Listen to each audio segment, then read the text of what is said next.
চল হাট।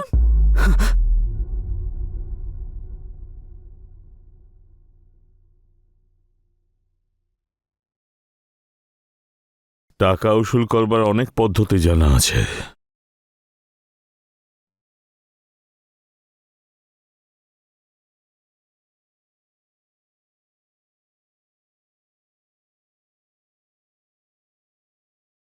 এই নাও তোমার টিফিন।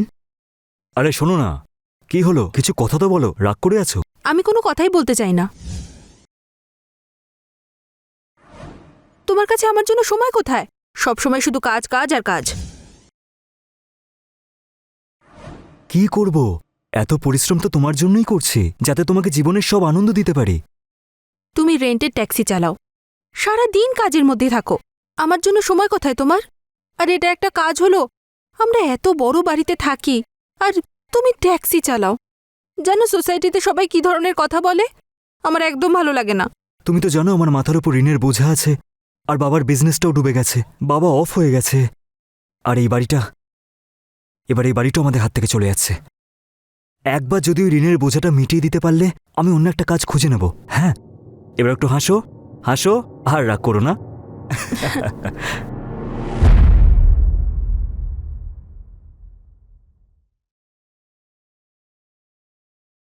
সত্যি বলবো ভাই, মাথা খারাপ হয়ে যাচ্ছে, বাঁচার ইচ্ছেটাই চলে যাচ্ছে।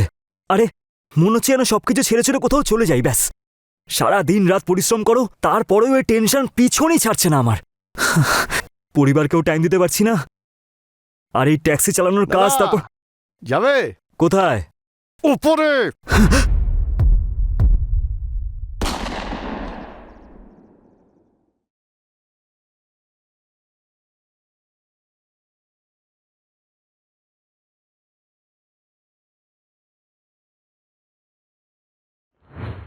দিন দুপুরে এক ট্যাক্সি ড্রাইভার দীপককে গুলি করে হত্যা করা হলো, আর বাইকে আসা অপরিচিত হত্যাকারী পালিয়ে গেল।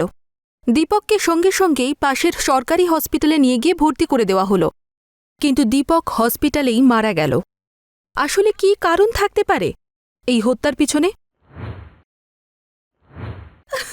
শুনুন, আপনি শান্ত হন। স্যার, ইনি হলেন দীপকের স্ত্রী। আমি ফোন করেছিলাম। বডিটাকে পোস্টমর্টমে পাঠিয়ে দাও। Yes sir.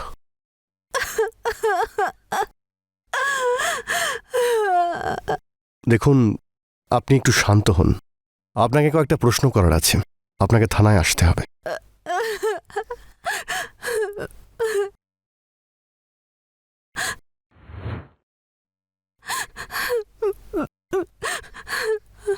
Please.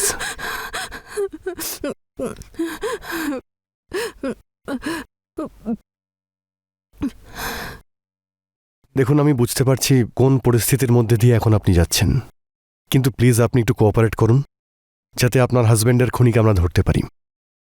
Sir, Dipak তো খুব সাধারণ একজন মানুষ ছিল। ও তো কারোর কোনোদিনও ক্ষতি করেনি। তাহলে ওকে কে এত নির্মমভাবে হত্যা করলো স্যার? দীপক বাবুর কারুর সঙ্গে শত্রুতা বা ঝগড়া ছিল?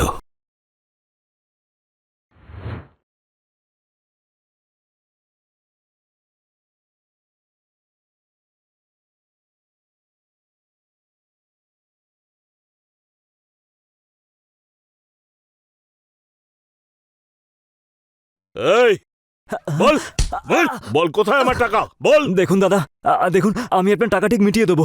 এখন আমার কাজের অবস্থা ভালো না, তাই আস্তে আস্তে সব টাকা দিয়ে দেবো। এই, তোর কাজ আস্তে আস্তে চলুক বা দৌড়ক, যদি আমি আমার টাকা না পাই না, তাহলে কি করছেন আপনি? চল হাট।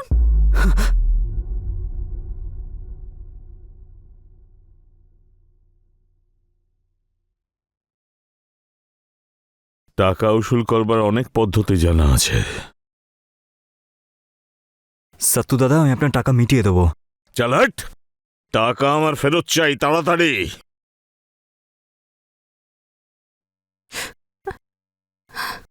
তুমি এক কাজ করো, তুমি আমার সব গয়না বেচে দাও, কিন্তু ধার শোধ করে দাও তুমি।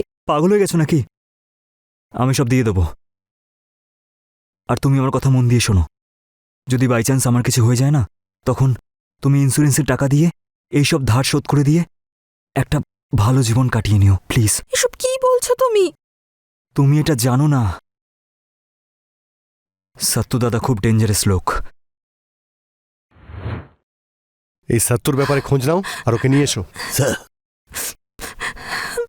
আচ্ছা, আপনি তাহলে এখন আসতে পারেন। আমাদের প্রয়োজন হলে আপনার সঙ্গে কন্ট্যাক্ট করে নেব। আপনি চিন্তা করবেন না, আমরা আপনার হাজবেন্ডের খুনিকে অবশ্যই ধরব। ঠিক আছে স্যার।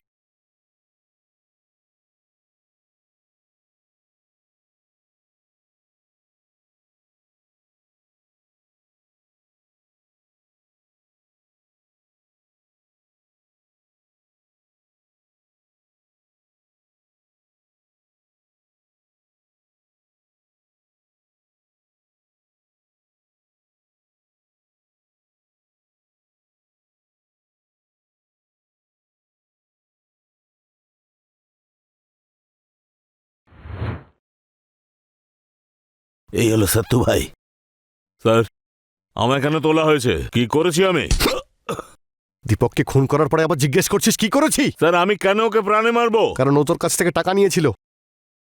হ্যাঁ স্যার, আমি সুদে টাকা খাটানোর ব্যবসা করি। দীপক আমার থেকে 6 লাখ টাকা নিয়েছিল, কিন্তু ফেরত দিচ্ছিল না। তাই তুই ওকে মেরে ফেলবি? না স্যার, দেখুন আমি ধান্দা করে খাই, টাকা সুদে খাটানোই আমার কাজ। হ্যাঁ, এখন যে মানুষের থেকে আমি টাকা ফেরত পাবো তাকে কেন আমি প্রাণে মারবো? তাতে কি আমার টাকা ফেরত চলে আসবে? সেই মানুষটা বেঁচে থাকলে তবেই তো আমার লাভ হবে। একে আটকে রাখো যতক্ষণ না তদন্ত শেষ হচ্ছে। স্যার স্যার স্যার শুনছেন?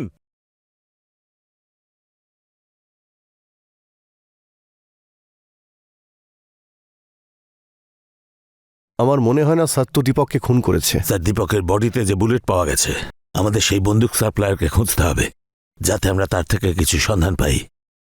রাইট, খোঁজ নিয়ে দেখো বুলেটটা কোন বন্দুকের, আর এটা সাপ্লায়ার কে, আর সমস্ত খোঁচরদের অ্যাক্টিভ করো ফাস্ট। স্যার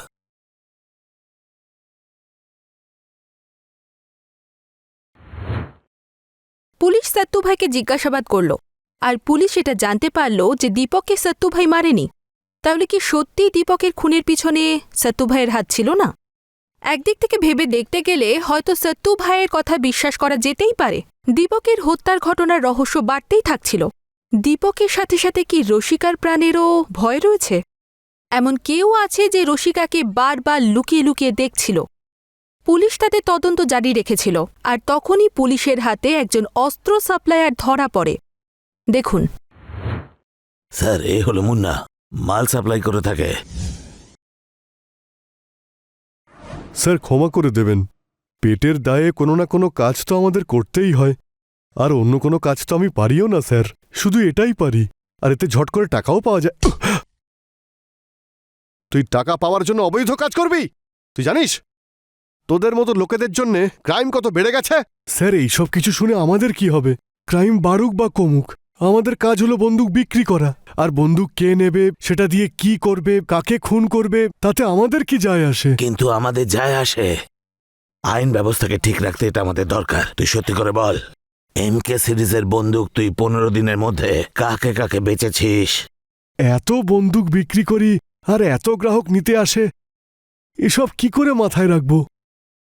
সোজা আঙুলে ঘি উঠবে না। একে এত মার মারো, বন্দুক তো দূরের কথা, বুলেটের নাম্বারও যেন ওর মনে পড়ে যায়। স্যার বল বল, মুখ খোল, বল। লাগছে। মুন্নাকে জিজ্ঞাসাবাদ চলছিলই, আর মুন্না এত সহজে সবকিছু বলে দেবে এমন লোক নয়। পুলিশ ডিপার্টমেন্ট নিজেদের তরফ থেকে সম্পূর্ণ প্রচেষ্টা চালাচ্ছিল।